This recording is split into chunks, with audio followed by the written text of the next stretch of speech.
Right. सो bare act तक हमारी बात हो गई। सो ये आप लोग परचेज कर लेंगे। सॉफ्ट कॉपी शॉर्टकट के लिए ठीक है, मतलब इमीडिएट मोबाइल में देखने के लिए कि कौन सा आर्टिकल क्या है। तो जब मैं आर्टिकल आपको बोलूँगा तो आपको पेज नंबर से नहीं, बल्कि अब जैसे बट ऑब्वियसली मान लो रैंडमली हम पहुंच गए यहाँ पर कि 243 ZN लिखा है, तो इसके बाद का नंबर आपको पता रहेगा, राइट। तो इस तरीके से आप नंबर से इसको तलाश करते हैं। 336 आ गया तो इसके बाद 337 होगा, इस तरीके से। तो बजाय कंटेंट में ढूंढने के आप ऐसे भी तलाश कर सकते हैं सीक्वेंस में, राइट। तो बात करेंगे इसके बारे में और डिटेल में समझेंगे। वापस आते हैं, तो बात हो रही थी हमारी सिलेबस पर जाने की। तो यहाँ तक हम लोगों ने देखा कि एक सिस्टम हमारा तैयार हो गया 1947 से वो सिस्टम हमने स्टार्ट लिया and till now it is working very smooth, right. अब स्मूथ वर्किंग के पीछे लोग भी हैं, पूरा सिस्टम काम कर रहा है। तो इसके सिलेबस में जो अब हमारी बात होनी है कि इसका सिलेबस क्या कहता है, राइट। सिलेबस में क्या लिखा है और क्वेश्चंस किस तरह से आ रहे हैं, दोनों चीजों को देखेंगे हम लोग। प्री के सिलेबस को जब आप देखोगे तो प्री के सिलेबस में बहुत ज्यादा नहीं लिखा है। जैसे पाथ की साइट में जाके आप निकाल सकते हो,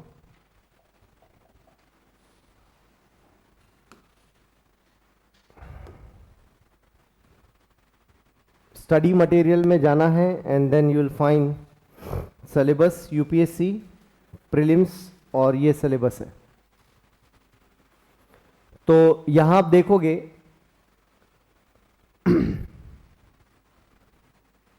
Indian polity and governance, constitution, political system, Panchayati Raj, public policy, rights, issues etcetera. वो ईटीसी क्या होगा वो क्वेश्चन देख के पता चलेगा, ठीक है। तो इससे ये नहीं पता चलता कि क्या पढ़ना है क्या छोड़ना है। तो आपको लर्न कहां से होगा, you learn from the previous year question papers. तो प्रीलिम्स में हम लोग भूल जाते हैं कि इधर क्या है, जो पढ़ना है वो पढ़ ही लेते हैं हम लोग। हाँ, अब जैसे कॉन्स्टिट्यूशन बोल दिया, कॉन्स्टिट्यूशन 1 से लेकर 395 तक है। क्या पढ़ना है क्या छोड़ना कैसे डिसाइड होगा, तो पढ़ना तो पूरा ही है जब कॉन्स्टिट्यूशन लिख दिया। फिर बोला political system, so again that is a part of constitution, political system वही डिफाइन किया है। Then they are talking about Panchayati Raj, तो डेफिनेटली पंचायती राज से क्वेश्चंस आएंगे, ये भी ठीक है, आया भी है क्वेश्चन। पब्लिक पॉलिसी, तो पब्लिक पॉलिसी का मतलब ये हुआ कि गवर्नमेंट जो प्रोग्राम्स बनाती है, जैसे इस बार आया गोकुल मिशन आया ना प्रीलिम्स में, तो वो पब्लिक पॉलिसी का पार्ट है। राइट्स इशू, जैसे डिसेबल्ड के लिए क्या कर रहे हैं हम, एसटी एससी के लिए क्या कर रहे हैं, उस तरह के क्वेश्चंस आएंगे पॉलिटी वाले सेक्शंस में। तो बाकी इसके अलावा कुछ करंट में होगा तो वहां से क्वेश्चंस आएंगे। तो पॉलिटी के हिस्से इतने ही है। अब हिस्ट्री में देखोगे, हिस्ट्री ऑफ इंडिया, अब वो तो शुरू होता है स्टोन एज से और टिल 1947 चलता है। एंड इंडियन नेशनल मूवमेंट, तो इंडियन नेशनल मूवमेंट बेसिकली पढ़ा ही जाता है 1905 से 1905, तो वो तो आएगा ही वहां से क्वेश्चन, उसके पीछे भी आएगा, तो पढ़ना पूरा ही है। तो इसलिए यूपीएससी के प्री का सिलेबस बहुत कोई यूज का है नहीं। आपको अब लिखा है जनरल साइंस, तो जनरल तो बोला लेकिन है कहां तक, तो कोई अता पता नहीं। सिर्फ क्वेश्चन देख के ही आपको पता चलेगा what to study and what to leave, got it. तो इसको छोड़ देते हैं इस सिलेबस को और हम लोग चलते हैं मेंस के सिलेबस की ओर चलते हैं। और मैं पीपीटी निकाल लेता हूं।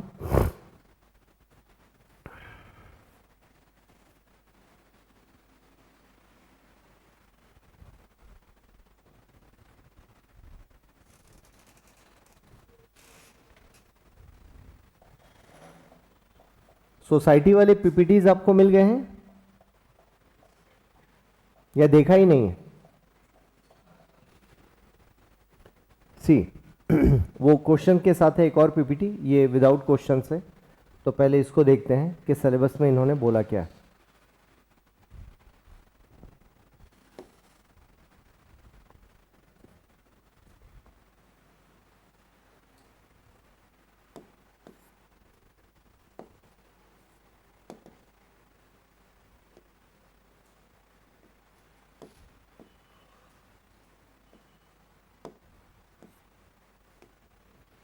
Okay, the first one is Indian constitution, term ही इस्तेमाल किया है, and historical underpinnings, that means 1773 से, वैसे तो स्टोरी और भी हैं, बट हम हिस्ट्री कंप्लीट पढ़ने के बजाय सिर्फ बैकग्राउंड देखेंगे कि एक्ट्स के फॉर्म में, लॉ के फॉर्म में हिस्ट्री से हमें क्या मिला। सो 1773 से स्टार्ट करेंगे, 17 आपको 84 मिलेगा, देन 1813, 1833, 1853, 1857 में रिवोल्ट हो गया है ना, और इसके बाद 1858 का एक्ट आएगा, 1861, 1892, 1909, 1919, 1935 एंड फाइनली 47। ये मिनिमम एक्ट्स हैं जो पढ़ना है, यही हिस्टोरिकल बैकग्राउंड्स में आपको देखना। आप बोलेंगे सर आपको तो याद है, हमें कैसे याद होगा? तो इसी का नाम एग्जाम है कि याद करना पड़ेगा, है ना, और कोई चारा नहीं। कैसे याद होगा? पहले आप एक एक एक्ट मेरे साथ समझोगे ईयर वाइज, अभी तो दिखने में हैवी लग रहा है, जब अंदर अंदर की स्टोरी समझोगे तो कुछ रिलेट करके याद कर पाओगे आप। Got it? 1947। Now evolution, evolve कैसे हुआ, कैसे बन के आया, क्या अभी कॉन्स्टिट्यूशन के बारे में ही बात हो रही, तो उसका बैकग्राउंड। अब यहां से 47 से क्या होगा कि अब हमें कॉन्स्टिट्यूएंट असेंबली बना दिया, तो अब कॉन्स्टिट्यूएंट असेंबली के बारे में कुछ फैक्ट्स पढ़ोगे, जैसे कि इलेक्शन कैसे हुआ, मेंबर्स कौन आए, नंबर्स कितने थे, different committees were there.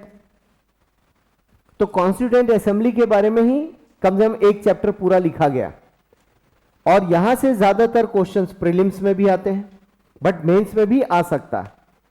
Now features of Indian constitution, तो फीचर अलग से पढ़ेंगे कि फीचर्स क्या हैं इंडियन कॉन्स्टिट्यूशन के, जो कि कॉन्स्टिट्यूशन में मेंशन नहीं है, अलग से हमें समझना है, ठीक है। फिर अभी थोड़ी देर पहले बताया मैंने कि जो कॉन्स्टिट्यूशनल प्रोविजन है 12395, इसको बीच बीच में हमने अमेंड किया है। अमेंडमेंट्स, अमेंड करने पर क्या करते हैं, हम हर अमेंडमेंट को एक नंबर देते हैं, तो आपको 1 से लेकर 106 अमेंडमेंट तक सारा कुछ याद नहीं रखना है, इतने हो चुके हैं, और हर अमेंडमेंट को हम नंबर देते हैं। तो आप बोलेंगे सर इसमें से कितना याद रखें, तो मैं आपको सेलेक्टेड 25 अप्रॉक्स तैयार करा दूंगा जहां से क्वेश्चंस आते हैं। तो आप बोलेंगे सर पूरा क्यों नहीं पढ़ना चाहिए? आप नहीं कर पाओगे, हम भी नहीं किए थे अपने टाइम पे, और इनफैक्ट किसी को जरूरत नहीं है, ठीक है। ये सिर्फ एग्जाम है, आपको एक्सपर्ट नहीं बनना। एक्सपर्ट्स को भी याद नहीं रहता, जब जरूरत होती है तो वो वाले पोर्शन में जाते हैं, उसको पढ़ते हैं और समझते हैं, ऐसे आप भी करोगे। लेकिन कुछ चीजें आपको बाय डिफॉल्ट याद होनी चाहिए, that is good for your examination. तो अमेंडमेंट क्यों हुआ, किस लिए हुआ, उसका लॉजिक समझेंगे, उसकी जरूरत क्यों पड़ी, ऐसे हम समझेंगे, ठीक है। जैसे आपको पता है रिजर्वेशन में अभी इकोनॉमिक वीकर सेक्शन का रिजर्वेशन, आई होप कुछ लोगों ने सर्टिफिकेट बनाया होगा, नहीं बनाया तो बनाएंगे या बना होगा, इट्स ओके, है ना। तो आप देखोगे इकोनॉमिक वीकर सेक्शन का अमेंडमेंट हुआ, तो आप ना तो ओबीसी में है, ना तो आप एससी में है, ना एसटी में है, ना जनरल में, सबके लिए बना किसी खास के लिए नहीं बना, जो भी इकोनॉमिकली वीकर सेक्शन है उसके लिए बना। उसके लिए हमने अमेंडमेंट किया और प्रोविजन जोड़ दिया, पहले नहीं था। तो ऐसे आपको उन प्रोविजंस को याद रखना है, उसकी स्टोरी समझेंगे, क्यों किया, किस बैकग्राउंड में हुआ, उसकी जरूरत क्यों पड़ी, और उसे फाइनली अमेंडमेंट क्यों किया। Then significant provisions, all provisions नहीं बोल रहा है, क्या बोल रहा है, सिग्निफिकेंट प्रोविजंस। दैट मीन्स कि हम लोग क्या करेंगे सेलेक्टेड आर्टिकल्स का लिंक। सेलेक्टेड आर्टिकल्स में आप बोलेंगे सर हमें कैसे समझ में आएगा, तो 12395 में से अप्रॉक्स 200 को हम लोग चूज करेंगे, उससे भी कम 150 के अप्रॉक्स। तो आप बोलेंगे सर 150 भी बहुत ज्यादा है, बिल्कुल ज्यादा है, लेकिन इससे कम करोगे तो काम नहीं चलेगा, क्योंकि ये सब्जेक्ट आर्टिकल्स में ही तो है। जैसे आप ज्योग्राफी पढ़ोगे या हिस्ट्री पढ़ोगे, तो हिस्ट्री में ये कंप्लेन नहीं कर पाओगे ना कि सर इसमें थोड़ा ईयर कम करो, बहुत ज्यादा है, ऐसे नहीं बोल पाओगे ना भाई, जितने ईयर्स गुजरे हो तो पढ़ना ही पड़ेगा। हाँ, उसके क्वांटिटी, फैक्ट्स की क्वांटिटी कम ज्यादा की जा सकती है, बट जो हमारे आर्टिकल्स हैं ये लगभग 200 के प्रोविजंस में ही पूरा पॉलिटिकल सिस्टम आपको समझ में आ जाएगा।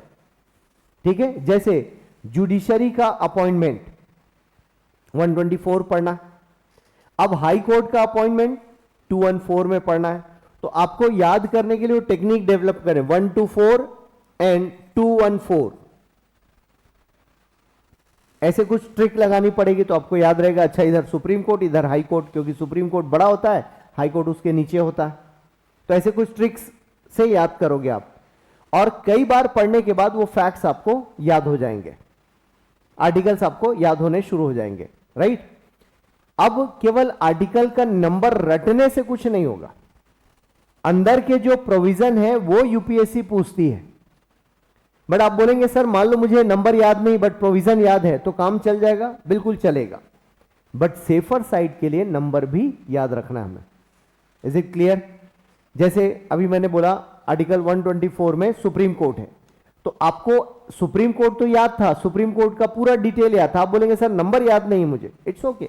जैसे अभी आपने बोला नंबर याद नहीं होता, इट्स ओके, लेकिन नंबर याद रखने से प्रीलिम्स के आए हुए एक दो क्वेश्चन आपसे बन जाते हैं, नंबर 1। नंबर 2, एग्जाम हॉल में कंफ्यूजन नहीं होता मेंस का आंसर देते वक्त कि ये किस आर्टिकल में मैंने पढ़ा था। नंबर 3, अब एआई के जमाने में जैसे ही आप एआई को गाइड करोगे कि आंसर लिखकर दिखाओ, तो आपको दर दर दर आंसर लिखकर दिखा देगा विद गुड पॉइंट्स।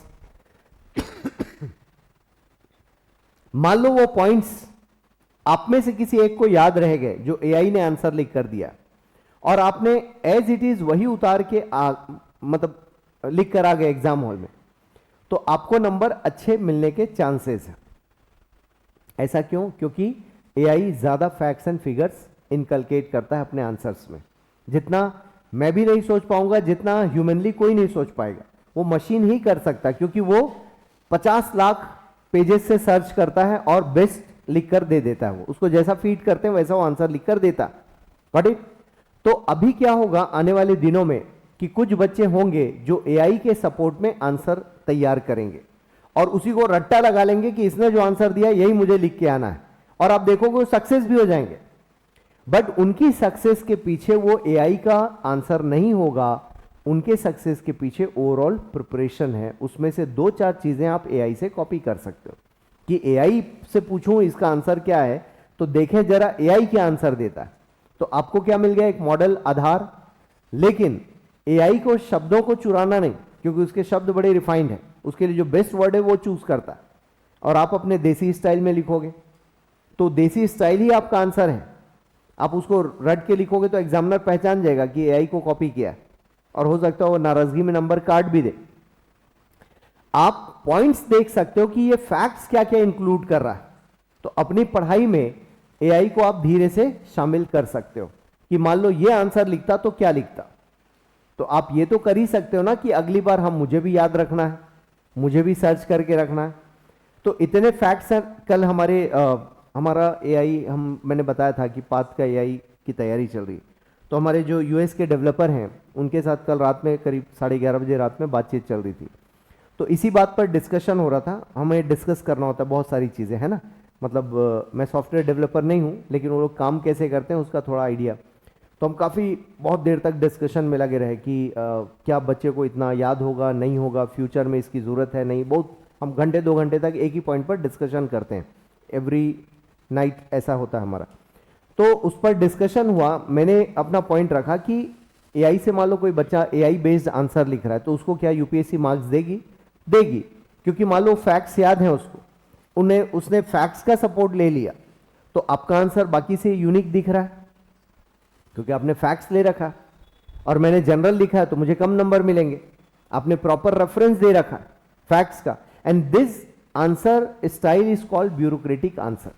मैं अक्सर मेरे मुंह से ये शब्द सुनोगे, ब्यूरोक्रेटिक आंसर। इसका मतलब ये होता है कि ब्यूरोक्रेट अपने पॉलिटिशियंस को जैसे रिपोर्ट करेगा, क्या हम वैसा आंसर दे सकते हैं? Yes, sometime, not for every question but for few questions, right, हम कर सकते हैं वैसा। तो मैं गाइड करूंगा कैसे करना है। अभी बिल्कुल घबराना नहीं कि सर तो एआई की बात कर रहे हैं, ऐसे नहीं सोचना है ना अभी। लेकिन हाँ, जो रिसेंट जो ट्रेंड है उसको नहीं समझोगे तो आप पीछे रह जाओगे। क्लियर है? और रायपुर में बैठ के भी एआई चलता है, दिल्ली में बैठ के भी वही एआई चलता है, और यूएस में बैठ के भी वही एआई चलता है। इसलिए अब अपने आप को पिछड़ापन समझना भूल जाओ, है ना। अभी आप सब इंटरनेट की दुनिया में everybody is equal in terms of knowledge. आप नहीं ढूंढ पाए बात अलग है, आपके नीचे गांव वाला कोई बच्चा ढूंढ के बैठा है तो वो आपसे आगे है, भले वो गांव में रह रहा है। So that's why everybody is equal in terms of info edge, है ना। तो बात हो रही थी कि सेलेक्टेड आर्टिकल्स हम लोग याद रखेंगे, क्योंकि पहले ही बोला सिग्निफिकेंट प्रोविजंस चाहिए, not all. Then and basic structure. तो कॉन्स्टिट्यूशन का एक बेसिक स्ट्रक्चर टर्म है जिसे जुडिशरी ने दिया है। कहा गया है कि हमारा जो कॉन्स्टिट्यूशन है ये कुछ बेसिक स्ट्रक्चर पर टिका हुआ है। ऐसे मान लो ये कॉन्स्टिट्यूशन है तो ये बेसिक स्ट्रक्चर पर टिका हुआ है, पिलर्स हैं बेसिकली। तो इसको इंडियन जुडिशरी ने डिफाइन किया था कि इनको आप गिरा नहीं सकते अमेंडमेंट से, मतलब पार्लियामेंट इसको अमेंडमेंट करके गिरा नहीं सकती, क्योंकि कॉन्स्टिट्यूशन में अमेंडमेंट कौन कर सकता है? पार्लियामेंट कर सकती है। पार्लियामेंट क्या है आगे समझाऊंगा। लेकिन जुडिशरी ने बोला इनको छोड़ के, बेसिक स्ट्रक्चर को छोड़ के आप जो भी बदलना है बदल सकते हो। तो वो क्या है वो हम पढ़ेंगे। तो इतने में पूरा कॉन्स्टिट्यूशन आपका आ गया। Got it? ये आपके सिलेबस का पहला स्लाइड, ठीक है। मैं पहले क्वेश्चन सिलेबस पे बात कर रहा हूं, फिर मैं क्वेश्चंस पे आऊंगा। अच्छा, क्वेश्चन लिखा ही हुआ है तो देख लेते हैं। जैसे ये क्वेश्चन है 22 का, the constitution of India is a living instrument with capabilities of enormous dynamism. Living का मतलब क्या हुआ?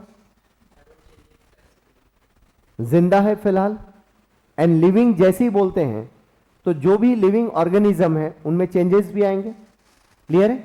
तो वो लिविंग है मतलब विथ चेंजेस, क्योंकि जो व्यक्ति जिंदा है उसमें चेंजेस आते रहेंगे। तो लिविंग तभी है जब उसमें चेंजेस, सो विथ चेंजेस। अब इन्हीं चेंजेस को with capabilities of enormous dynamism. तो डायनामिक हम बोलते ही किसको हैं? जो बदल रहा होता है उसको हम डायनामिक भी बोलते हैं। तो लिविंग का मतलब जिंदा है, और विथ डायनामिज्म, विथ चेंजेस, वो जिंदा है। तो जो भी चीज समय के अनुसार अपने आप को बदल रही है, इसका मतलब वो रेलेवेंट है, वो यूजफुल है, वो सस्टेन करेगी, सरवाइव करेगी। और जो अपने आप को बदल ना पाए वो बर्बाद होंगे, जैसे बांग्लादेश, पाकिस्तान, ये बर्बादी के कगार पर। It is a constitution made for a progressive society. देखो ये तीनों शब्द में कोई एक कॉमन चीज दिखाई दे रही है।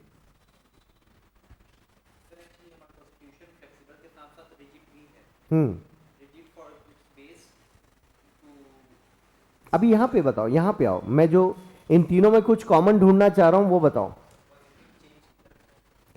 तीनों में चेंज इंपॉर्टेंट है ना। इन तीनों में कोई कॉमन चीज है, वो चेंज है, मतलब बदल रहा है। क्योंकि प्रोग्रेसिव जब बोलते हो तो आज कुछ और है, कल कुछ और, परसों कुछ और whenever you are saying progressive that means it's a positive term. Progressive अपने आप में पॉजिटिव है, इसका मतलब हमारे कुछ बेनिफिट के लिए वो चेंज हो रहा है। It is a constitution made for a progressive society. Constitution progressive है नहीं बोल रहा है, क्या बोल रहा है? सोसाइटी प्रोग्रेसिव है। इसके भी अपने मायने। क्लियर हो रहा है? सोसाइटी प्रोग्रेसिव है, इसलिए कॉन्स्टिट्यूशन को भी डायनामिक होना है, तब तो वो काम करेगा। एस्केलेटर में चढ़े कभी? मॉल वॉल में, रेलवे स्टेशन में, तो जहां पर खड़े होते हैं वो तो मूव करता है, और उसका ग्लास मूव करता है क्या? जो साइड में आपके ग्लास होता है वो मूव करता है? नहीं। उसके ऊपर की रेल वो मूव करती है, जिसमें हाथ रखते हो आप, वो मूव करता है ना? करता है ना? नहीं करेगा तो आपका हाथ घिस जाएगा। वो भी आपके साथ साथ मूव करता है। वो समझ में आ रहा है? अच्छा, आप लोगों को ध्यान ही नहीं है कि वो मूव करता है या नहीं। वो भी मूव करता है बच्चों, वो ऐसे ऐसे घूमता है पूरा। वो नहीं मूव करेगा तो क्या होगा? आपका हाथ घिस जाएगा। आप ऊपर चढ़ रहे हो और हाथ स्टैटिक रह जाए, ऐसे ऐसे हाथ ऐसे घसीट के थोड़ी नहीं ले जाओगे, वो भी साथ साथ मूव करता है। इसका मतलब ये हुआ कि आप जिस पे पैर रख रहे हो स्टेयर्स, वो भी घूमेगा और वो भी घूमेगा, दोनों घूमेंगे। दैट मीन्स आप साथ साथ वो आपके वो घूम रहा है, तभी आप कंफर्ट ऊपर चढ़ पाते हो। क्लियर है? वो साइंस है। सेम वे यहां पर भी वो साइंस काम कर रहा है कि कॉन्स्टिट्यूशन यदि नहीं घूमेगा तो आपके हाथ छिल जाएंगे, और आप नहीं घूमोगे उसके हिसाब से तो वो खराब है। आप सिर्फ उसको पकड़ के रखोगे और सोचो, क्योंकि नीचे वाला भी घूम रहा है तो आप ऊपर चढ़ोगे, और वो भी घूम रहा है तो आपका हाथ भी ऊपर जाएगा, तो दोनों एक साथ चल रहे हैं, इसलिए आप ऊपर चढ़ पा रहे हो। सेम वे आप भी प्रोग्रेसिव हैं और कॉन्स्टिट्यूशन भी आपके अकॉर्डिंग चेंज हो रहा है, क्योंकि कॉन्स्टिट्यूशन खुद में खुद को चेंज नहीं कर सकता, उसे ह्यूमन बीइंग चेंज करेगा। बट उसमें मैकेनिज्म है, उसमें कोई प्रोविजन है कि यस इसको बदला जाना चाहिए, मैकेनिज्म है। धर्म ग्रंथों को हम बदल पाते हैं क्या? नो। लेकिन क्या उनको बदलना चाहिए? यस। बट उनको नहीं बदलकर हम गलती कर रहे हैं, और उनको इसलिए नहीं बदल रहे हैं क्योंकि हमें नहीं पता चल रहा है कि इसको लिखा किसने था, चेंज करेंगे तो क्या होगा, भगवान नाराज तो नहीं हो जाएंगे, अननोन है उसके बारे में, ज्यादा इंफॉर्मेशन नहीं। बट इसे हमें पता है कि 1947 में कॉन्स्टिट्यूएंट असेंबली ने लिखा था, और वो बोल कर गए थे कि जरूरत पड़ेगी तो इसको बदल लेना, तो हम बदल रहे हैं। That's why it's very relevant. Now illustrate with special reference to the expanding horizons of the right to life and personal liberty। अब कॉन्स्टिट्यूशन में ये जो हमने पढ़ा, ये एक सेक्शन था नंबर 1, और ये जो था इसका दूसरा सेक्शन है।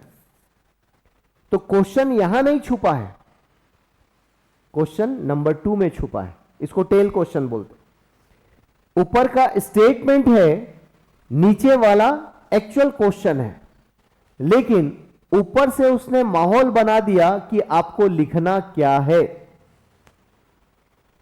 आपको आंसर लिखने का बेस दे दिया क्वेश्चन में।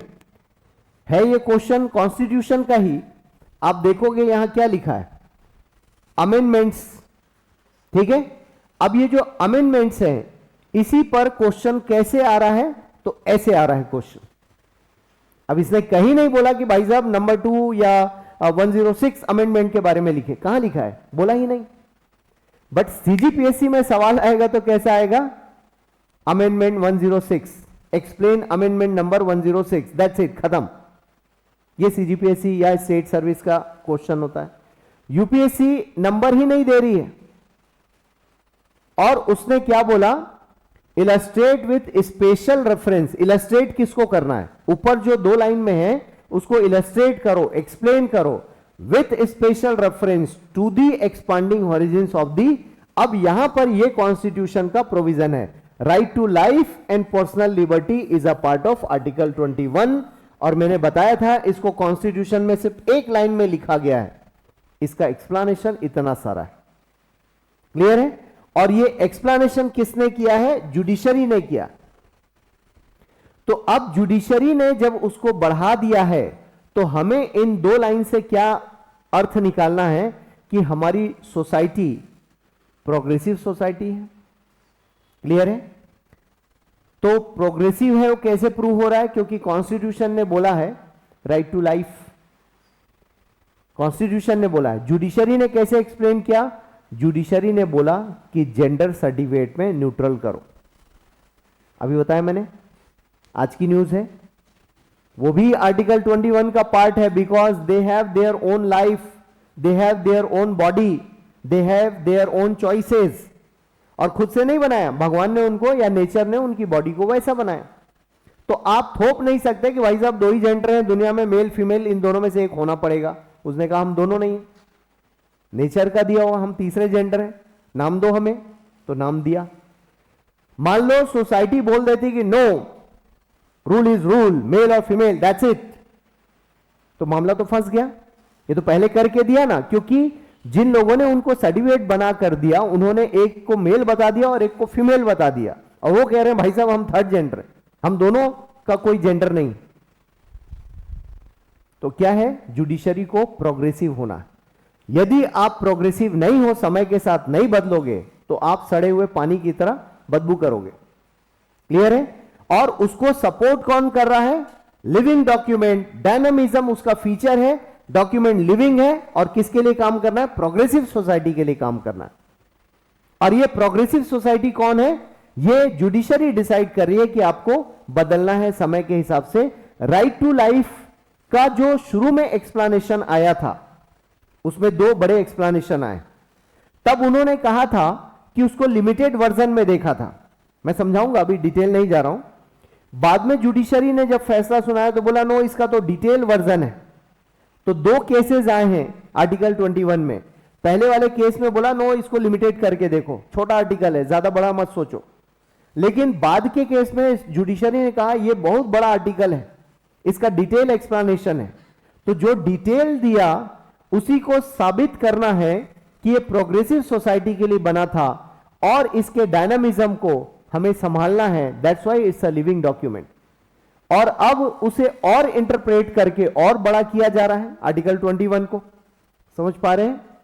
तो पूछा अमेंडमेंट के बारे में ही है।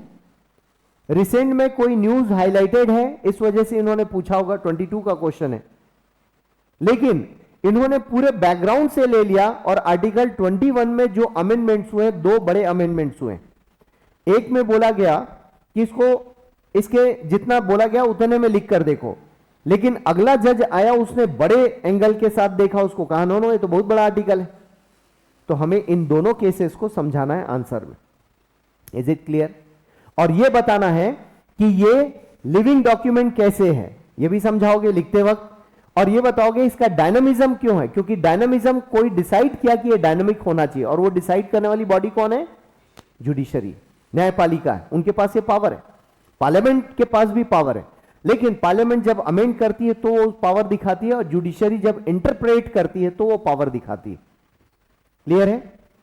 और फाइनली हमने साबित कर दिया कि society is progressive and as well constitution, वो भी प्रोग्रेसिव है, तभी साथ चलेगा काम। कुछ समझ पा रहे हैं क्वेश्चंस कैसे आ रहे हैं? ये टॉपिक पढ़ाया नहीं, जब पढ़ाऊंगा तो फिर दोबारा इस क्वेश्चन को डिस्कस करूंगा। सिर्फ अभी क्वेश्चन देखो कि क्वेश्चन कैसे आ रहे हैं। तो अभी जो मैंने कहा था आपको कि लक्ष्मीकांत में क्या दिया होगा, तो लक्ष्मीकांत में इस आर्टिकल के बारे में लिखा गया है, वो स्टोरी कि कब कैसे आया। वो स्टोरी उनको कहां से मिली? जुडिशरी के डिसीजन से वो स्टोरी मिली, और दोनों जजमेंट्स हैं, और उन जजमेंट से क्या क्लियर हुआ वो भी लिखा। अब इसको रैंडमली पढ़ोगे तो ऐसा लगेगा इसका आंसर कहां से मिलेगा, लेकिन जब गौर से पढ़ोगे तो समझ में आएगा कि जो बेस आपने पढ़ रखा है उसी से ही तो आंसर निकलेगा। यूपीएससी सिर्फ आपको बुद्धू बनाती, बेवकूफ बनाती। क्वेश्चन वही है, आंसर भी आपके पास है, सिर्फ ये दो लाइन देकर वो आपको ऐसा घुमा देती है कि दो ही लाइन में उलझ जाते हो कि ये बोल क्या रही। एग्जाम हॉल में आपके 10 मिनट में आंसर लिखना है, पता चला 7 मिनट सोचने में निकल गया आपकी कि लिखूं क्या। और यहीं पर जो 7 मिनट में लिख लिया और 3 मिनट सोचेगा वो टॉपर है, और जो 7 मिनट सोचेगा वो पीछे वाला रैंक है। फर्क समझ में आ रहा है? एग्जाम हॉल में क्विक थॉट लेकर आना है, तो टॉपर और नॉन टॉपर में यही फर्क है, और कोई फर्क नहीं। क्योंकि ऐसा हो ही नहीं सकता कि आर्टिकल 21 को जो पॉलिटी पढ़ाया हो और जो पढ़ा हो वो ना पढ़ा हो, ऐसा हो ही नहीं सकता। दैट मीन्स सबके पास इक्वल नॉलेज है, सिर्फ आंसर्स क्वेश्चंस को समझने का नजरिया डेवलप कर लोगे तो आप जल्दी परफॉर्म करोगे। लेट करोगे तो आपका 20 क्वेश्चन निकल जाएगा, हो नहीं पाएगा। तो बड़ा वही है, पास होने वाला वही है जो फटाफट इंटरप्रेट करे कि क्वेश्चंस पूछ क्या रहे। और इसके लिए क्या करना होगा, आपको अच्छी खासी प्रैक्टिस चाहिए। पढ़ने के बाद भी पीवाईक्यू मैं रटता रहता हूं ना, वो यही है। क्लियर है? तो इसको जितना पढ़ोगे उतना ज्यादा समझोगे। जितनी बार क्वेश्चन देखोगे, कोचिंग के क्वेश्चंस नहीं, यूपीएससी के क्वेश्चंस, आए हुए क्वेश्चंस, इतना ही आप देख लो, 30 साल का देख लो, 3 महीने लगेंगे आपको यदि आप अपने स्टाइल में देखोगे। समझ आ रहा है? यूपीएससी के ही क्वेश्चन देखो, इनफ क्वेश्चंस हैं यूपीएससी के दिए हुए, और यूपीएससी से बड़ा गाइड कोई नहीं हो सकता आपके लिए, खुद यूपीएससी है आपके लिए guide. Now explain the clear है ये? Explain the constitutional prospectives of gender justice, अभी बात करते हैं हम, with the help of relevant constitutional provision and case law. तो क्या बोला, पहले सिलेबस को पकड़ो, क्वेश्चन कहां से है, सिग्निफिकेंट प्रोविजंस, ठीक है। Explain the constitutional prospectives of gender justice. अब यह बोल रहा है कि कॉन्स्टिट्यूशन में जेंडर जस्टिस को कैसे डिफाइन किया है वो समझाओ। तो अल्टीमेटली यहां पर भी अंडरस्टैंडिंग मांगा है, यहां पर भी अंडरस्टैंडिंग ही मांगा है कॉन्स्टिट्यूशन के अंदर के प्रोविजन का, with the help of relevant constitutional provisions and case laws. ठीक है, तो प्रोविजंस क्या क्या है जेंडर को लेकर, 1 2 3 4 कुछ भी हो सकता, एंड केस लॉज, इसका मतलब क्या हुआ कि जुडिशरी ने क्या क्या बोला है अब तक वो समझाना है। और ज्यादा नहीं, वर्ड लिमिट है आपके पास 250, उसमें से हो सकता है 100 वर्ड्स में आप केस लॉ डिस्कस करोगे। अभी जो मैंने केस बताया वो भी आप लिख सकते हो, वो करंट का एग्जांपल है, केस लॉ है वो भी। आपको हो सकता है ईयर याद ना हो, बट केस याद है, दैट इज गुड इनफ। जरूरी नहीं कि आपको किस हाई कोर्ट ने बोला, किस ईयर में बोला, किस केस में, वो होता है ना versus Ram versus Kerala state, कोई व्यक्ति होता है जो अपील करता है, उसके नाम पर केस बन जाता है। जरूरी नहीं कि आपको याद हो, याद है तो सोने पे सुहागा, नहीं है देन इट्स ओके, बट कोशिश करना है कि याद रख सके हम लोग, ठीक है, उससे ऑथेंटिसिटी बढ़ जाएगी आपकी। तो आई होप क्लियर है। प्रोविजन बोला है, पहले तो प्रोस्पेक्टिव बोला है, what is about gender justice with the help of relevant constitutional provision. तो प्रोविजन क्या है, यहां पर भी ये प्रोविजन ही है कॉन्स्टिट्यूशन का, यहां पर भी क्या बोला, केस लॉ ही बोला है। क्यों? क्योंकि प्रोग्रेसिव सोसाइटी के लिए डायनामिज्म, ये डायनामिज्म कौन लेकर आए, जुडिशरी। तो जुडिशरी यहां पर भी है, जुडिशरी यहां पर भी है, सिर्फ यहां शब्दों को अलग किया, बोला केस लॉ समझाओ, यहां बोला जुडिशरी शब्द का इस्तेमाल किए, बोला कि इसको स्पेशल रेफरेंस में समझाओ। तो अल्टीमेटली जुडिशरी को ही आपको पकड़ना, लैंग्वेज का फर्क है। यहां केस लॉ बोल दिया तो आपको क्लियर है कि हमें केस लिखना है। तो ये कंपेरेटिवली जल्दी लिखा जाने वाला सवाल है, ये कंपेरेटिवली। और देखो एक ही सब्जेक्ट में एक ही ईयर में 2 तरह के सवाल आ रहे हैं, दोनों वर्ड लिमिट सेम है 250। इसमें टाइम ज्यादा लगेगा, 4 लाइन है तो आप पहले 2 लाइन में उलझ जाओगे, इसको जल्दी लिख पाओगे क्योंकि सीधे सीधे बोल दिया, प्रोविजन बोल दिया तो अरे आपको याद आएगा, आर्टिकल 15 16, आर्टिकल 23 जेंडर के बारे में बोला है, जहां भी महिला वाला लिखा है सब आ जाएगा। क्लियर?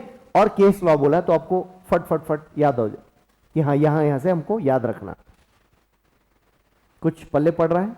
ठीक है, तो सिलेबस की अंडरस्टैंडिंग और क्वेश्चंस की अंडरस्टैंडिंग बहुत इंपॉर्टेंट है। Now another slide of syllabus.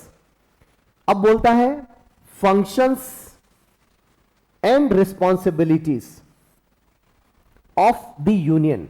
तो सबसे पहले हमारे पास यूनियन गवर्नमेंट है, ठीक है, यूनियन गवर्नमेंट ये हमारे स्ट्रक्चर में।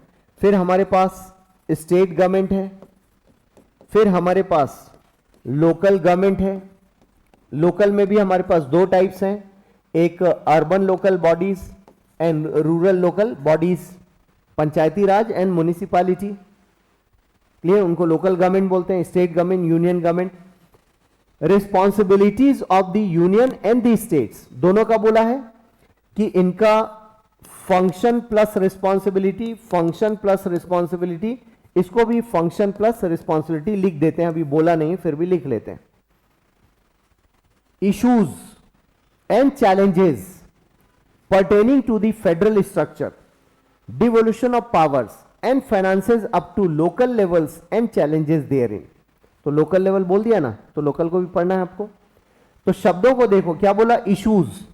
इश्यूज का मतलब किसके बीच? कि क्या, मैं एक मिनट कलर चेंज करता हूं, क्या यूनियन और स्टेट के बीच में कोई झगड़ा है? Is there any issues? जैसे अभी आपने एक हफ्ते पहले देखा होगा कि नीति आयोग की बैठक हुई थी.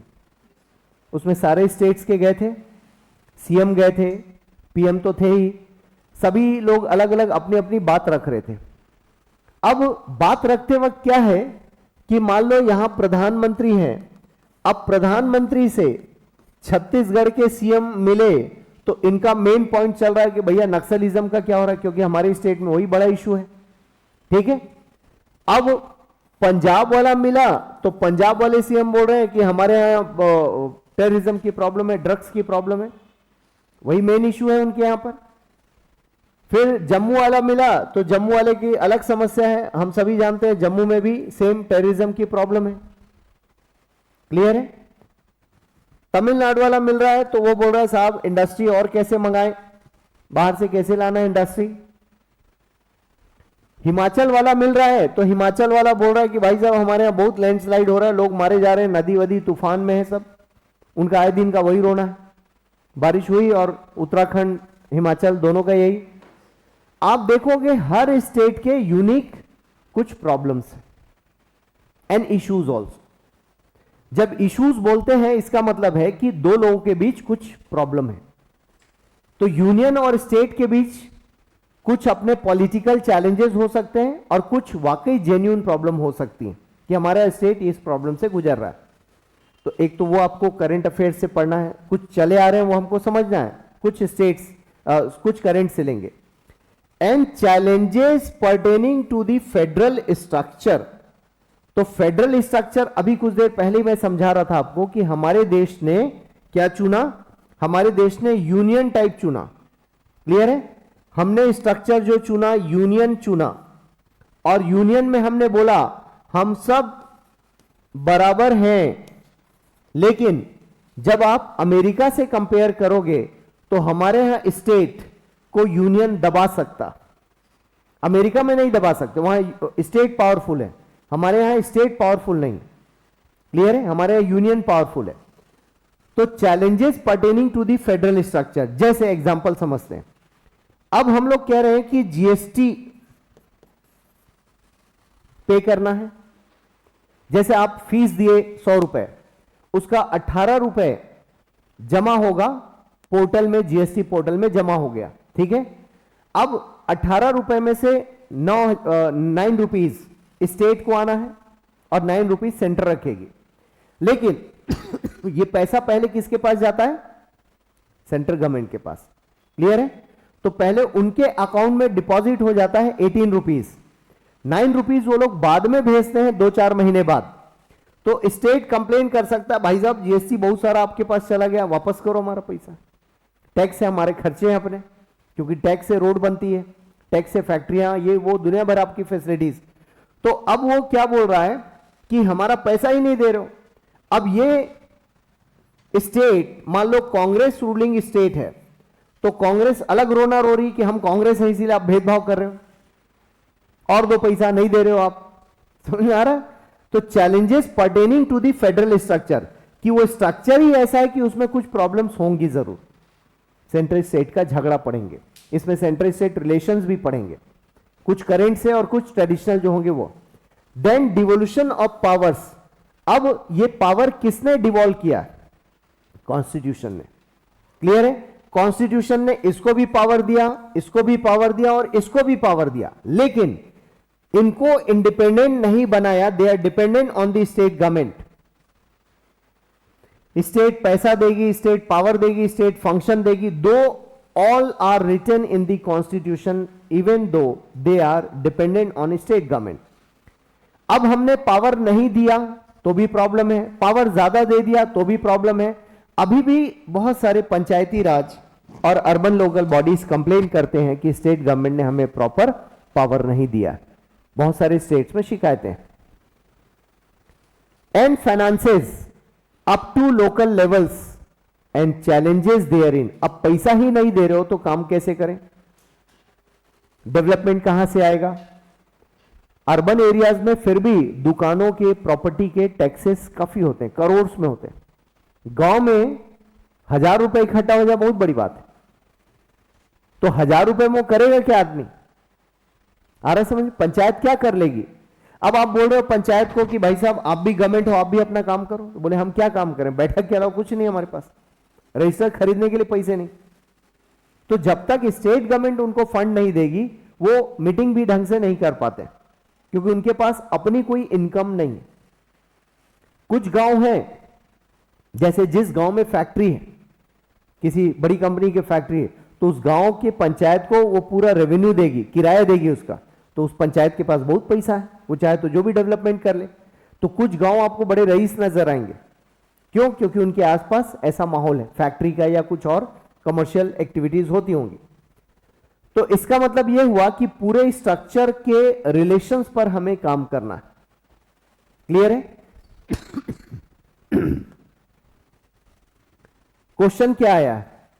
The states in India seem reluctant to empower urban local bodies both functionally as well as financially. देखो जो लिखा है वो आ गया क्वेश्चन। अभी पढ़ा हमने, अभी मैंने बताया कि इनको पावर देने का चैलेंज है, पावर भी नहीं दे रहे हैं, पैसा भी नहीं दे रहे हैं, तो करे क्या? The states in India, states मतलब राज्यों को बोला जा रहा है, Chhattisgarh, MP, Rajasthan, Gujarat, seems reluctant मतलब देना ही नहीं चाहते, एम्पावर नहीं करना चाहते। किस लिए? अर्बन लोकल बॉडीज मतलब म्युनिसिपैलिटीज को, ना फंक्शनली ना फाइनेंशियली कमेंट करना है। अब आप इसके अपोजिट भी जा सकते हो कि भाई साहब दे तो रहे हैं पैसा, तो दे रहे हैं तो बताओ कहां दे रहे हैं। क्लियर है? तब आपको हवाला देना पड़ेगा कि जो फाइनेंस कमीशन है हमारे देश में, अब वो क्या कर रहे हैं? वो उन्होंने बोला है कि आपको स्टेट्स को पैसा देना। स्टेट्स को जब पैसा दोगे तो वो पैसा पंचायत में जाएगा और अर्बन लोकल बॉडीज में जाएगा, ऐसा कहा है उन्होंने। अब इस तरह के क्वेश्चन का आंसर आपके लक्ष्मीकांत में नहीं मिलेगा। ये प्योर अंडरस्टैंडिंग पे है क्वेश्चन, ना तो बेयर एक्ट में इसका आंसर है ना लक्ष्मीकांत में इसका आंसर है। क्लियर है? इसके बारे में लिखा ही नहीं। हां, अब ये कहां लिखा होगा कि कुछ कमीशंस बने हैं, उन्होंने कंप्लेन की है कि सेंट्रल गवर्नमेंट पैसा दे रही है स्टेट को, स्टेट नीचे पैसा नहीं बांट रही है, देते ही नहीं पैसा, रोक लिया।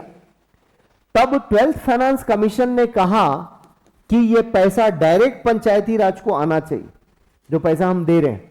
तो अब आने लगा है, तो जब आने लगा है, आपको पता है कि आ रहा है, तो आप इस क्वेश्चन के अपोजिट भी जा सकते हो। This is not true, this is not, मतलब स्टेटमेंट को ही क्वेश्चन कर लो। ये तो बोला है ना, कमेंट करने बोला है, थोड़ी ना बोला आप एक्सेप्ट करो इसको। तो आप इसके अगेंस्ट भी जाकर आंसर दे सकते हो। क्लियर है? कुछ स्टेट में हो सकता है, बट आप लिख सकते हो कि no, they are getting amount, they are getting finance from the central government as well state government. लेकिन आपको जब दोनों पक्ष लिखना है तो दोनों पक्ष के एग्जाम्पल पता होने चाहिए। अब ये एग्जाम्पल्स आपको कहां से मिलेंगे? न्यूज़पेपर पढ़ते वक्त आपको एग्जाम्पल कलेक्ट करना है। तो जब आप मुझसे पूछते हो कि सर न्यूज़पेपर में नोट क्या करें, तो इस तरह की चीजों को भी नोट करना है। तो आपको जितना एक्सपीरियंस होगा पीवाईक्यूज को देखने का, समझने का, उतना ज्यादा एक्सपीरियंस होगा न्यूज़पेपर से क्या पढ़ना है, क्या छोड़ना है। आई होप समझ पा रहे हैं। और मैं गारंटी देता हूं कि कोई भी कोचिंग वाला इस तरह की न्यूज को नहीं डालेगा मैगजीन में, जहां पर इस तरह के डिस्कशन चल रहे होंगे, क्योंकि इसके लिए बड़ा आर्टिकल, बड़े एडिटोरियल चाहिए, कोई भी नहीं डालेगा। तो न्यूज़पेपर में जब आया होगा तो जरूरी नहीं वो एडिटोरियल में आया हो, छोटी सी भी न्यूज हो सकती है, किसी स्टेट की प्रॉब्लम के बारे में लिखा होगा, या किसी कमीशन ने अपनी रिपोर्ट में लिखा होगा कि states are not allowing their local governments to grow functionally and financially, वो लिखा है आपका स्टेट में। तो आपको वो रिपोर्ट भी पढ़नी पड़ेगी। पता चला उस रिपोर्ट का छोटा सा हवाला आया था न्यूज़पेपर में और कोचिंग वाला भूल गया और पता चला वहीं से क्वेश्चन आ गया। आंखें कान नाक सब खुली रखना है आपको यूपीएससी में। कोचिंग ने इतना बता दिया तो इतना मत देखो, अपनी भी बुद्धि लगाओ। चल क्या रहा है, बुद्धि लगाने के लिए रास्ता है ना, टॉर्च दिखा रहा है यूपीएससी, कहा देखो ये रास्ता है, चलो इस पे। और वो क्या है, क्वेश्चन। हमसे भी बड़ा कोई गुरु है तो आपके लिए क्वेश्चन पेपर्स है। जिस दिन टेक्निकली इसको समझना शुरू कर दिए, कोई आईआईटी वाला एक बार में पास होता है, उसका रीजन यही है कि जिस बारीकी से मैं देख रहा हूं वैसे ही बारीकी को समहाउ वो लोग पकड़ लेते हैं। ठीक है, मेरा एक्सपीरियंस ज्यादा है पढ़ने पढ़ाने का, इतना ना भी देख पाए, इसका 50% भी पकड़ लोगे तो 50% वाला तो टॉपर है। 2025 में कितना नंबर आया इस बार, 3-4 टॉपर के मार्क्स है। तो यदि आप यूपीएससी के पूछे हुए क्वेश्चंस को 50% भी समझ लिए तो भी नंबर आ गए ना आपको, टॉपर हो गए आप, 50% पे टॉपर है। ठीक है ना। तो एनीवेज घबराने की जरूरत नहीं है। ऐसा नहीं कि इसके लिए अगला जन्म लेना है, तब आपको समझ में आएगा कि पॉलिटी इस जन्म में पढ़ते हैं, अगले जन्म में आंसर्स लिखेंगे, सब इसी जन्म में होगा। ठीक है, नाउ बढ़ो आगे। क्लियर है पीछे क्या बोला है? तो पीछे फंक्शंस एंड तो पूरा स्ट्रक्चर पढ़ेंगे। यूनियन गवर्नमेंट पढ़ना पूरा ही है, सिलेबस लिखा ही इतना है, लेकिन पढ़ना तो पूरा पड़ेगा ना कि union government means what. Union में फिर राष्ट्रपति है, प्रधानमंत्री है, मिनिस्ट्रीज काम करती हैं, मिनिस्ट्री का रोल क्या है, मिनिस्ट्री स्टेट को पैसा देती है, स्टेट इनको पैसा देती है, तो इनको भी पढ़ोगे, इनको पढ़ना पूरा ही है, लिखा इतना है। ठीक है, इसके बाद syllabus next, separation of powers between various organs, dispute redressal mechanisms and institutions. ठीक है, सेपरेशन ऑफ पावर्स। अब सेपरेशन ऑफ पावर्स की बात जब हम करते हैं तो जनरली हम लोग judiciary, executive and legislature, legislature मतलब थोड़ी देर के लिए पार्लियामेंट मान लो, एग्जीक्यूटिव मतलब प्रधानमंत्री Modi plus council of minister जो उनकी गवर्नमेंट है वो मान लो, और जुडिशरी में थोड़ी देर के लिए सुप्रीम कोर्ट मान लो। तो इन तीनों के बीच सेपरेशन की एक लाइन खींची हुई है कि तीनों अलग अलग हैं इन terms of their working, in terms of their powers, right. ये कॉन्सेप्ट ओरिजिनली यूएसए के लिए लिखा गया था। क्लियर है? एक स्कॉलर है, उन्होंने सेपरेशन ऑफ पावर्स का कॉन्सेप्ट दिया था। हमारे आर्टिकल्स में, कॉन्स्टिट्यूशन में आर्टिकल 50 है, वो कहता है separation of judiciary from executive. तो इसी आर्टिकल में लिखा है कि जुडिशरी और एग्जीक्यूटिव को अलग करो। पहले जमाने में क्या था कि एग्जीक्यूटिव मतलब कलेक्टर, तो कलेक्टर के पास सारे पावर होते थे क्योंकि वो इतनी दूर बैठता था कि रोज फोन लगा के या घोड़े पे जाके पूछ नहीं पाता था साहब क्या करना है इसे, तो उसको हमने सारे राइट्स दे रखे थे। आजादी के बाद हमने उसके राइट्स छीन लिए और बोला जो जुडिशरी में है, जो इसके पास है, जो तीनों अलग अलग है। लेकिन हमारे देश में ये दोनों बॉडी में कॉमन मेंबरशिप है, इसलिए कॉमन मेंबरशिप होने के कारण इन दोनों को एक माना जाता है और इसको एक माना जाता है। ठीक है, कैसे स्ट्रक्चर है समझाऊंगा, कल आऊंगा मैं बेसिक्स पर। तो आप देखेंगे कि सेपरेशन ऑफ पावर्स, तो इन तीनों के बीच सेपरेशन है या नहीं, और है तो कितना है। Dispute redressal mechanisms and institutions, ये किसके लिए पूछ रहा है? आम जनता के लिए, कॉमन मैन के लिए, कि आपके झगड़ों को निपटारा करने के लिए कोई इंस्टीट्यूशन या मैकेनिज्म है या नहीं। तो उसके लिए जैसे थोड़ी देर के लिए कंज्यूमर फोरम बना है, कुछ अथॉरिटीज बने हैं, जैसे कल, हाँ कल तो कुछ लोग थे आप लोग मेरी क्लास में, जैसे मान लो इंश्योरेंस का कोई झगड़ा है तो आप क्या करोगे? Insurance regulatory development authority, IRDA के पास जाओगे आप, तो वो क्या है आपका? Dispute redressal mechanism and institution, वो इंस्टीट्यूशन है। टेलीफोन में कोई लफड़ा है तो आप क्या करोगे? ट्राई को कंप्लेन करोगे, Telecom Regulatory Authority of India. आ रहा समझ में? आप क्या करोगे? कंपटीशन से रिलेटेड कोई झगड़ा है, कंपटीशन कमीशन ऑफ इंडिया, कि भाई साहब गलत कंपटीशन हो रहा है, अनहेल्दी कंपटीशन हो रहा है, आपके डिस्प्यूट रिड्रेसल ठीक है। इसके अलावा डायरेक्ट आप देखोगे आपके डिस्प्यूट्स को रिजॉल्व करने का मैकेनिज्म, तो कैबिनेट सेक्रेटेरिएट की वेबसाइट पर आपके कंज्यूमर रिड्रेसल के लिए मैकेनिज्म डाला गया, बताऊंगा मैं आपको पढ़ाते वक्त, ठीक है। अब इससे जुड़ा क्वेश्चन डाल रखा है मैंने, constitutionally guaranteed judicial independence is a pre requisite of democracy. Font थोड़ा छोटा है, बड़ा करना भूल गया मैंने। Constitutionally guaranteed judicial independence is a pre requisite of democracy. क्या बोल रहा है कि जुडिशरी का इंडिपेंडेंट होना डेमोक्रेसी की प्री रिक्वायरमेंट है, इसके बिना काम नहीं चलेगा। अब जैसे ही आप डेमोक्रेसी को समझते हो, जुडिशियल इंडिपेंडेंस को समझते हो, अब ये अलग अलग टुकड़ों में किताबों में दिया है, इसको क्लब करके समझना। बेयर एक्ट पढ़ने से इसका आंसर नहीं मिलेगा, लक्ष्मीकांत पढ़ने से इसका आंसर नहीं मिलेगा, लेकिन आपको डेमोक्रेसी की अंडरस्टैंडिंग है, जुडिशियल इंडिपेंडेंस की अंडरस्टैंडिंग है, तो आप आंसर लिख सकते हो।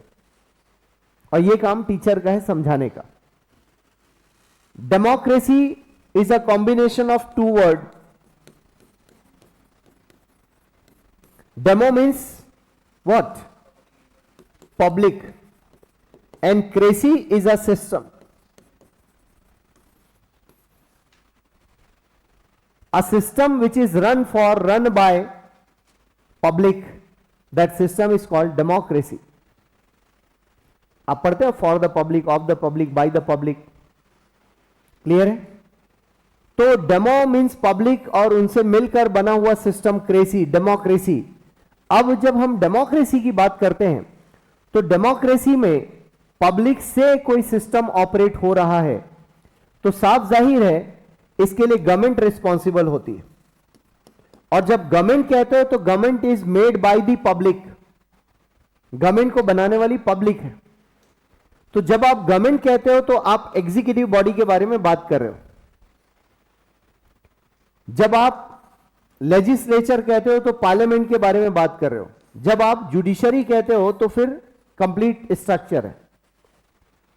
अब डेमोक्रेसी में इंपॉर्टेंट क्या है कि ये दोनों डेमोक्रेसी को एश्योर करते हैं। अब पार्लियामेंट में लॉ बनता है, लॉ आपके लिए बनता है, कॉमन मैन के लिए लॉ बनता है। अब ये इन्होंने लॉ बनाया और लॉ यहां बनेगा, ये इंप्लीमेंट करेंगे लॉ को। अब इंप्लीमेंट करने वक्त आपके राइट्स का वायलेशन हुआ तो पहले इनसे बात करोगे, ये सॉल्व नहीं कर पाए, तब यहां जाओगे आप, क्लियर है? और ये फिर सॉल्व करेंगे, ये तभी सॉल्व करेंगे जब ये इन दोनों से इंडिपेंडेंट है। हेल्दी डेमोक्रेसी तभी आएगी जब ये इंडिपेंडेंट काम कर रहा है, नहीं तो क्या है, डिक्टेटरशिप हो जाएगी कि मैं इनको भी चलाऊं, इनको भी। जैसे बीच में प्रधानमंत्री मोदी को लोग डिक्टेटर बोलने लगे थे, जो उनके क्रिटिक्स हैं, क्लियर है? आपको नहीं लिखना है कभी गलती से, ये सिर्फ आपकी अंडरस्टैंडिंग के लिए, ठीक है ना? क्योंकि हम एक स्टैंडर्ड मान के चलते हैं यूपीएससी के आंसर्स में, लेकिन कुछ मीडिया की बातों को डिस्कस करते हैं हम लोग यहां पर आपकी अंडरस्टैंडिंग के लिए। तो डिक्टेटर का मतलब यह हुआ कि मैं जैसे चाह रहा हूं वैसा होगा। कॉन्स्टिट्यूशन में क्या लिखा है दैट डजंट मैटर, लेकिन हमारा देश हेल्दी इसलिए है क्योंकि हम कॉन्स्टिट्यूशन में जो लिखा है उससे चल रहे हैं। और कॉन्स्टिट्यूशन कहता है कि जुडिशरी इंडिपेंडेंट है, आप अपनी जगह काम करो, आप अपनी जगह काम करो, तीनों मिल गए तो ये मारा जाएगा, क्लियर है? ये तीनों मिल गए तो ये मारा जाएगा, ये मतलब कॉमन मैन मारा जाएगा। तो कॉमन मैन ना मारा जाए इसलिए तीनों को अलग अलग फंक्शन करना है, तीनों के अलग अलग काम है। और इसीलिए मॉन्टेस्क्यू नाम के स्कॉलर ने अमेरिका के लिए कॉन्सेप्ट दिया था कि they should be separated from each other, इनमें दोस्ती नहीं होनी चाहिए। इसीलिए लोगों ने ऑब्जेक्शन किया कि चीफ जस्टिस के घर में गणेश पूजा करने क्यों गए प्रधानमंत्री? क्योंकि आप एज अ पर्सन नहीं गए थे, आप एज अ पोस्ट गए थे उनके यहां। एज अ पर्सन आपकी पब्लिक पर्सनल लाइफ हो सकती, किसी बेटी की शादी में भी आप जा सकते हैं, आप भी इंसान हैं। लेकिन लोगों का ऑब्जेक्शन यही था कि अब तक हमारे देश के इतिहास में ऐसा रहा नहीं कि चीफ जस्टिस के यहां जाकर प्रधानमंत्री बैठे और वो बैठे भी हैं तो पब्लिकली फोटो नहीं आई। इस बार पब्लिकली फोटो आई तो लोगों को ऑब्जेक्शन हुआ, क्या दाल में कुछ काला है, खिचड़ी पक रही है, ऐसे ऐसे लोगों ने लिखा। क्लियर है? तो तीनों अलग अलग होने चाहिए और ये अपना न्यूट्रल स्टैंड रखें, ये देखे बिना कि यहां कौन है। लॉ इज सुप्रीम, लॉ क्या कहता है वो मायने रखता है। यहां मोदी जी हो, राहुल गांधी हो, सोनिया गांधी हो, मनमोहन सिंह हो, अटल बिहारी वाजपेयी, कोई फर्क नहीं पड़ता, इनका स्टैंड इंडिपेंडेंट होना चाहिए। क्लियर है? तो आप देख सकते हैं कि ये सारी डिस्टर्बेंस है। हाँ, नाउ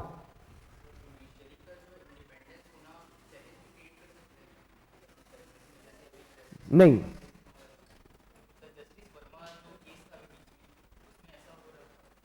नहीं, जुडिशरी इंडिपेंडेंट है but they are not beyond the control of constitution.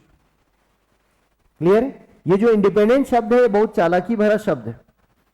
आप इंडिपेंडेंट अपनी जगह हो सकते हो बट सिस्टम से इंडिपेंडेंट नहीं हो सकते। क्लियर है? पतंग उड़ रही है लेकिन वो धागे से बंधी होती है, तो ऐसे ये लोग सभी कॉन्स्टिट्यूशन के धागे से बंधे हुए हैं, उसके बियॉन्ड नहीं जा सकते। दे कैन नॉट क्रॉस और violate the constitutional values. Clear है? They can not cross, they can not violate the aspirations of democracy. इसकी भी समझ है लोगों में कि थ्योरेटिकली क्या होता है डेमोक्रेसी, लोकतंत्र मीन्स व्हाट, ये भी लोगों को पता है। दुनिया में थियरी चली आ रही है, उसको मानना पड़ता है। क्लियर है? तो आपका क्वेश्चन बिल्कुल सही है, लेकिन ये सभी धागे से बंधे हुए हैं, कॉन्स्टिट्यूशन के धागे से, इसलिए कोई इंडिपेंडेंट है, एक दूसरे में इंडिपेंडेंट है, कॉन्स्टिट्यूशन से कोई इंडिपेंडेंट नहीं हो सकता। इसलिए जब भी आप किसी को कहते हो कि मैं इंडिपेंडेंट हूं, तो आप इंडिपेंडेंट अपने डिसीजंस में हो सकते हैं बट आप एक बड़े सिस्टम का पार्ट होते हैं। कोई बोल दे अपने आप को मैं अर्थ से इंडिपेंडेंट हूं, बोल सकते हो आप? नहीं बोल सकते। अर्थ बोल दे मैं सोलर सिस्टम से इंडिपेंडेंट हूं, but every day solar system उसको पकड़ के नहीं रखा है। इंडिपेंडेंट का मतलब यही है कि अर्थ अपना रोटेशन अपनी जगह भी ले रही है और वो चक्कर भी लगा रही है। क्लियर है? उस मामले में वो इंडिपेंडेंट है। हाँ, वो रोटेशन की स्पीड सोलर सिस्टम ने डिसाइड की है या अर्थ ने डिसाइड की है, साइंस का मैटर। अब अर्थ के अंदर आप ये नहीं कह सकते आई एम इंडिपेंडेंट। आप इंडिपेंडेंट तो हो क्योंकि आपको किसी ने पकड़ नहीं रखा है। आप घर में पैदा हुए, मम्मी पापा ने आपको बड़ा किया, 18 साल के बाद आप बोले मैं अब इंडिपेंडेंट हो गया हूं लीगली, लेकिन पिताजी फोन करके चल चुपचाप घर में, तो आओगे ना आप। It means you are independent, at the same time you are bounded by certain rules and regulations. आप इंडिपेंडेंट हो बाइक चलाने में, जहां मर्जी वहां ब्रेक लगा लो, कुछ कर लो, लेकिन signal is a rule, left चलना इज अ रूल। तो इंडिपेंडेंट और लिबर्टी में यही फर्क है। लिबर्टी में कोई रेस्ट्रिक्शंस नहीं, बट इंडिपेंडेंट बोलते ही you are a part of a system, हमेशा ध्यान रखना। इसीलिए लिबर्टी शब्द ज्यादा बड़ा, बात करेंगे उसके बारे में। तो आपका टाइम भी हो गया, बट ये एक समझ के चलते हैं। Comparison of the Indian constitutional scheme with that of other countries, बहुत सिंपल है। क्या बोला? हमारे देश का जो कॉन्स्टिट्यूशन है उसको दूसरे देश के कॉन्स्टिट्यूशनल सिस्टम से कंपेयर करना। क्यों करना है? क्योंकि जब हम बनाने लगे थे तो हमने लगभग 60 कंट्रीज के कॉन्स्टिट्यूशन को स्टडी किया और लगभग 30 कंट्रीज के कॉन्स्टिट्यूशन से हमने प्रोविजंस उठाए। उसकी लिस्ट है, मैं लिखवाऊंगा। तो क्या क्या लिया, क्या क्या नहीं लिया, उसके बारे में बाद में बात करेंगे। इससे क्वेश्चन कैसे आएगा उसकी एक झलक देख सकते हैं। Compare and contrast the British and Indian approaches to parliamentary sovereignty. क्या बोला? Compare and contrast the British Indian approaches to parliamentary sovereignty. तो ब्रिटेन में जो पार्लियामेंट है और इंडिया में जो पार्लियामेंट है, दोनों सॉवरिन है, ये तो तय है। सॉवरिन मतलब they can take their own decisions, but उसके बावजूद भी दोनों में फर्क है, उसको कंपेयर करना है।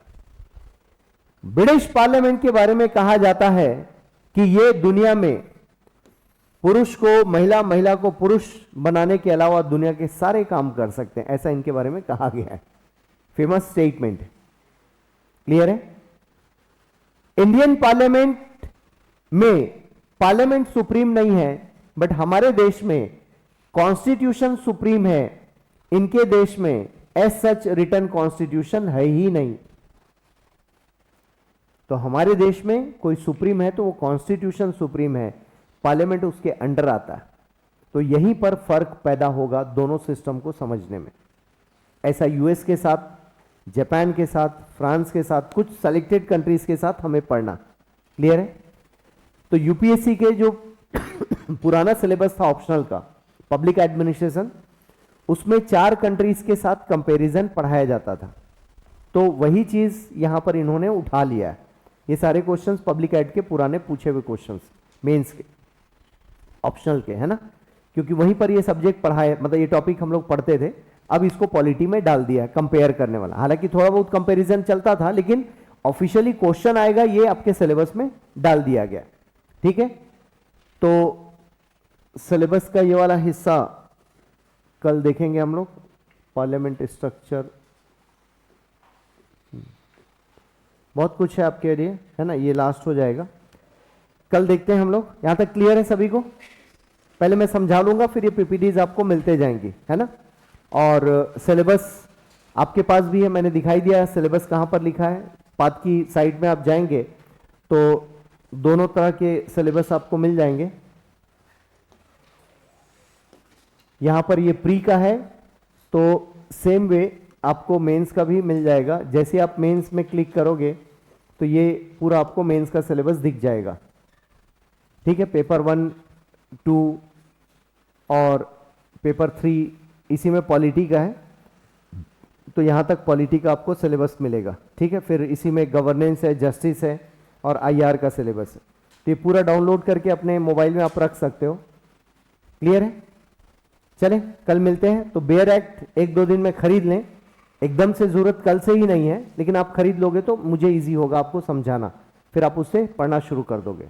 गॉट इट, ठीक है। तो इसकी सेपरेट कॉपी रहेगी, साथ साथ न्यूज़ पे भी हम लोग कुछ कुछ काम करते चलेंगे, तो आपके लिए हेल्प हो जाएगी। और जिन्होंने एनसीईआरटी नहीं पढ़ा है, कम से कम एक राउंड स्पीड में पढ़ लो, आपको हेल्प मिलेगी पॉलिटी समझने में, क्लियर है।